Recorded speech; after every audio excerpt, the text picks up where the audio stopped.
Donc dans ce nouveau chapitre, nous allons mettre en place le listing de nos articles. Donc pour l'instant, on va partir sur quelque chose de très simple. On va simplement créer un UL qui contiendra l'ensemble de nos articles. Donc pour cela, on va aller dans la partie index.php. Et dans cette partie-là, on va utiliser quelque chose qu'il est essentiel de bien maîtriser dans WordPress, c'est la boucle. Donc la boucle, c'est quelque chose que vous allez retrouver dans la plupart de vos templates et qui va permettre de charger la liste de nos articles. Donc la boucle aura toujours la même apparence.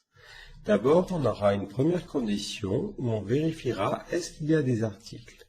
Et on appelle la fonction have_posts. Si jamais on a des articles, dans ce cas-là, on fera quelque chose. Dans le cas contraire, on fera autre chose. Donc tout de suite, on peut fermer et lui dire else. Et dans le cas contraire, on va afficher on n'a pas d'article, indiff. Donc là, on mettra un H1 avec marqué pas d'article. Lorsqu'on est dans cette condition-là, il va falloir parcourir l'ensemble de nos articles. Donc là, on va utiliser une boucle while, tant que, et on va dire tant que il y a des articles. Donc on utilisera encore une fois la même fonction. Je ferme mon while juste après, et une fois qu'on a utilisé ce while-là, à l'intérieur, on utilisera une autre fonction qui s'appelle ThePost. Donc cette fonction permettra de déclarer l'article et ça permettra ensuite à tout un ensemble de fonctions de pouvoir être utilisées à l'intérieur. Donc nous, typiquement, on va créer un UL en dehors de notre boucle, ici, et à l'intérieur de notre boucle, on utilisera un LI. Donc si j'ai envie ici d'afficher le titre de l'article, j'aurai accès à une fonction spéciale qui s'appelle TheTitle. Cette fonction affiche automatiquement le titre de l'article. Donc je vais sauvegarder et on va réactualiser la page. Donc là je le vois bien, ça m'affiche juste la page bonjour tout le monde, parce que pour l'instant je n'ai qu'un article dans ma partie WordPress. Si je crée un duplicata de cet article-là, donc je vais créer un nouvel article et on va l'appeler mon article de test.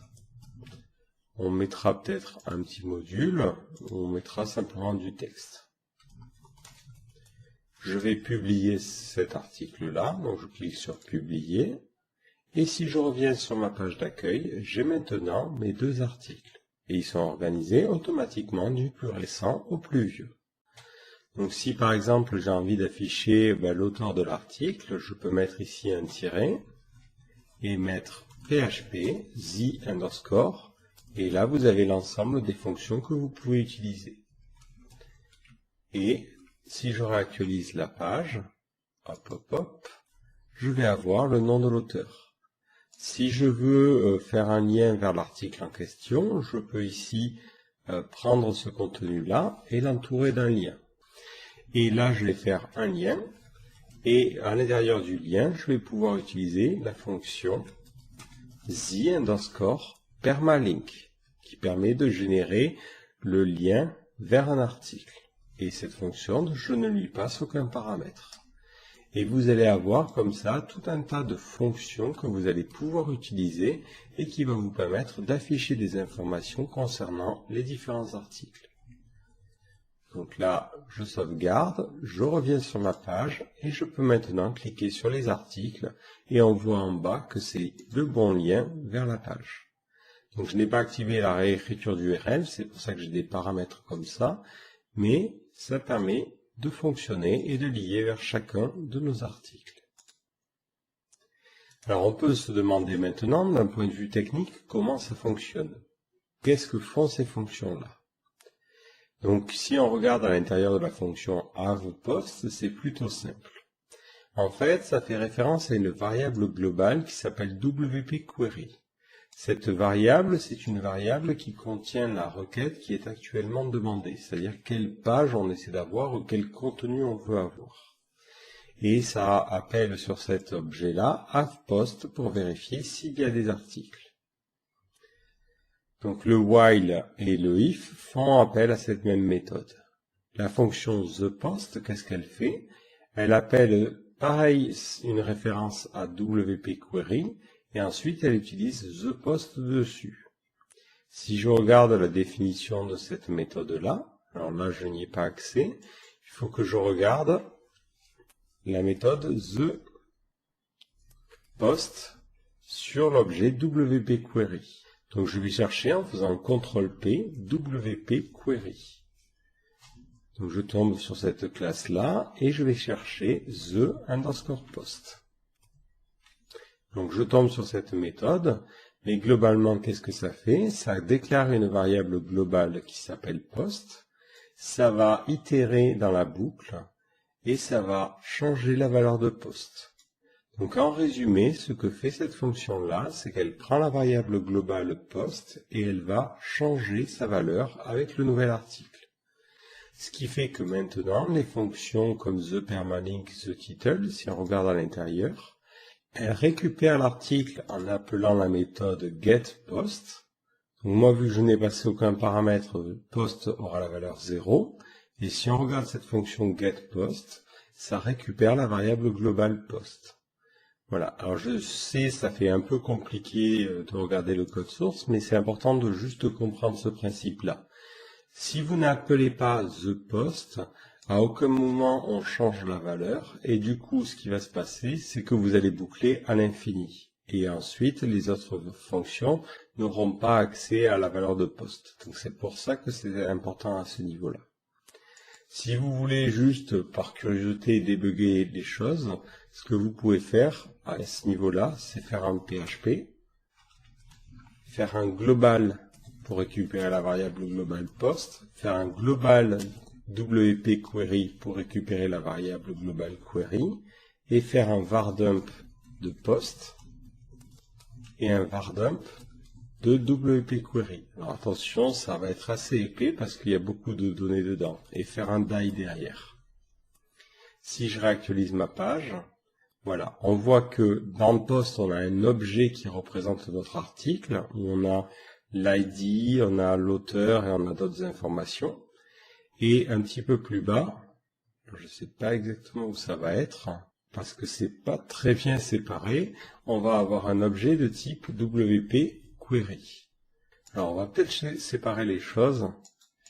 On va mettre un echo BR. Voilà. Et on va le mettre plein de fois pour pouvoir mieux différencier les deux debugs. Et là j'ai mon objet post et ici j'ai mon objet query. Donc, dans cet objet-là, on a tout un tas de trucs et on reviendra dessus un petit peu plus tard. Et c'est important de bien comprendre de quoi il en retourne à ce niveau-là. Donc après, ici, la seule chose qui vous reste à faire, c'est tout simplement faire en sorte que le design soit à peu près potable. Donc ce qu'on va faire au niveau de Bootstrap, c'est qu'on va utiliser le système de cartes. Donc on va chercher la partie carte.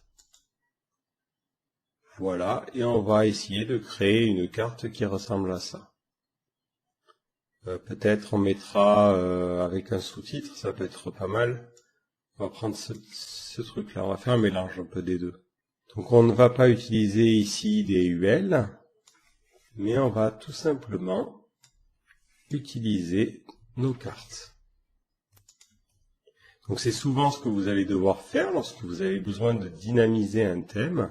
Vous allez prendre ce que propose l'intégrateur, donc vous allez prendre la version HTML, et il vous suffira simplement de mettre votre HTML dans une boucle, et de remplacer par les différents tags WordPress. Donc ce title si on a besoin du titre. Ensuite, là on imagine que ça serait les catégories. Donc on fait the_catégorie. Donc on voit qu'on a la possibilité de faire ça. On voit que pour ces fonctions-là, on a aussi la possibilité de définir des séparateurs et d'autres options. Pareil, n'hésitez pas à vous rendre sur la documentation à ce niveau-là.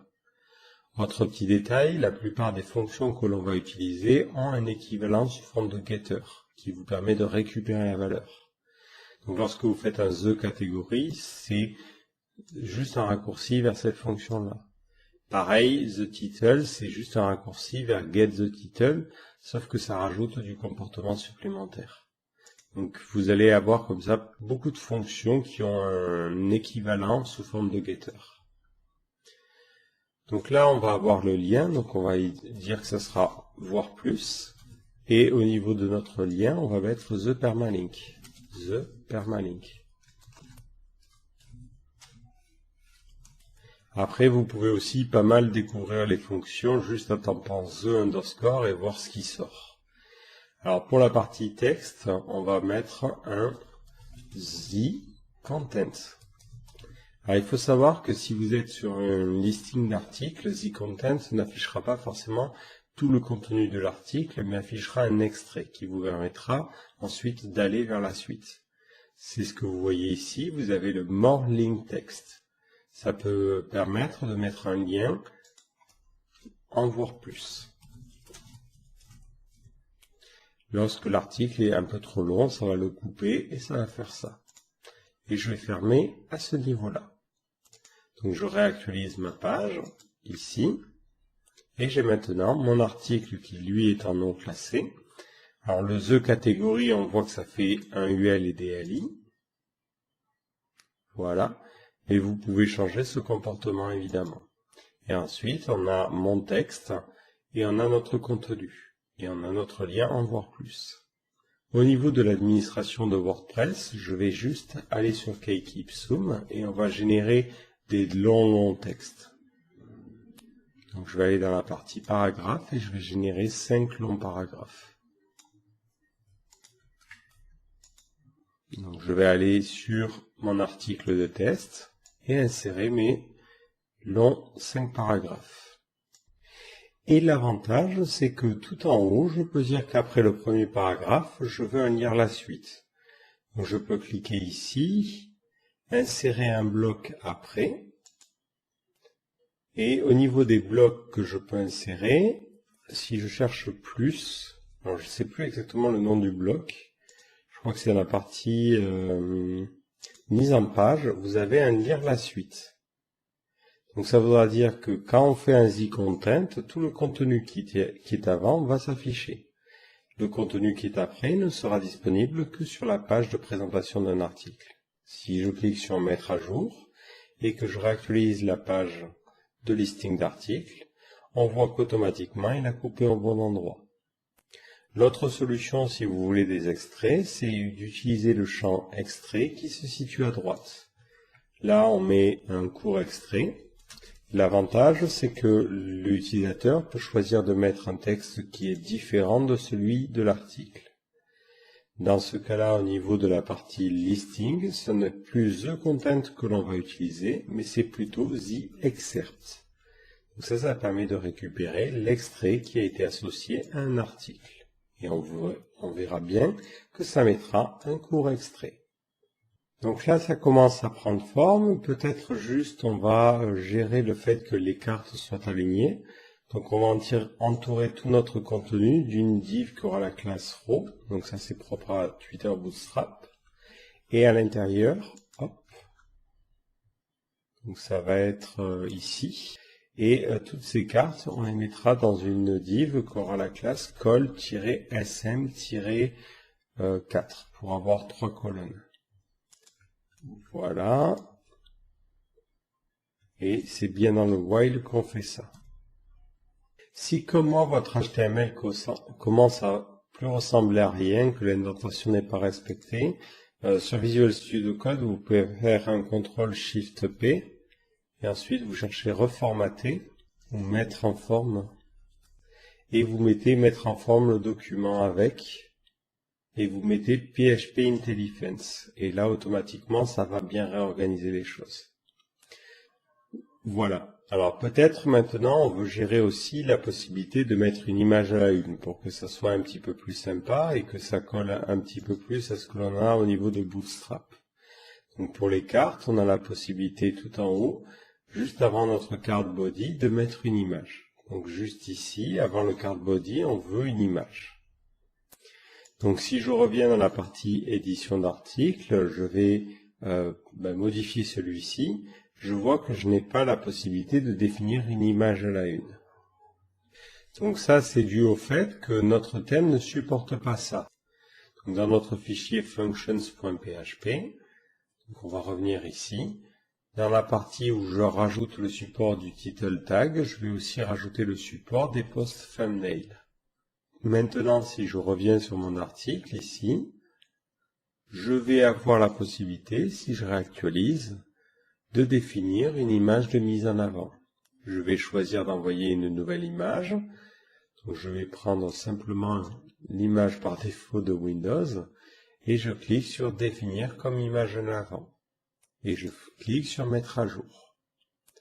Si je reviens sur ma page et que je cherche dans les fonctions qui sont disponibles, j'ai une fonction qui s'appelle the_post_thumbnail.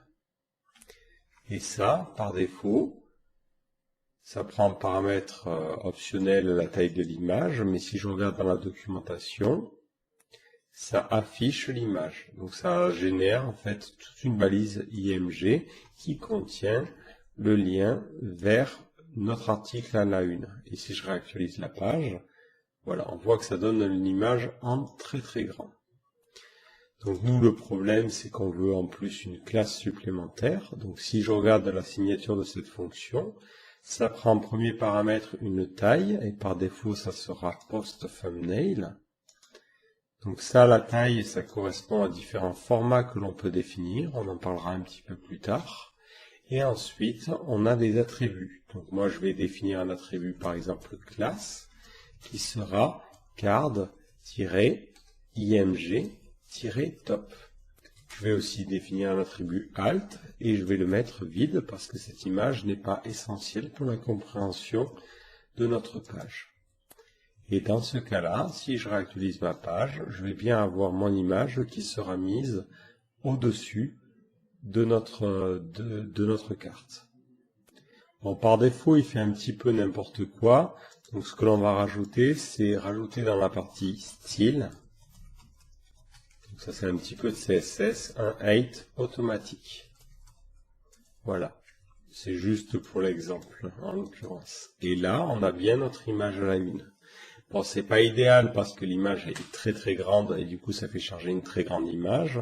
Mais ce que vous pouvez faire, c'est que si vous allez dans la partie réglages et médias, vous avez ici 3 formats en plus qui sont le format miniature, taille moyenne et grande taille. Donc si vous voulez utiliser la taille moyenne, ça va être la taille médium. Donc là, vous pouvez mettre médium. Et dans ce cas-là, lorsque vous réactualisez la page, on voit que l'image qui est utilisée, c'est le format un petit peu plus petit. Dans la partie SRC, on a bien la version 300.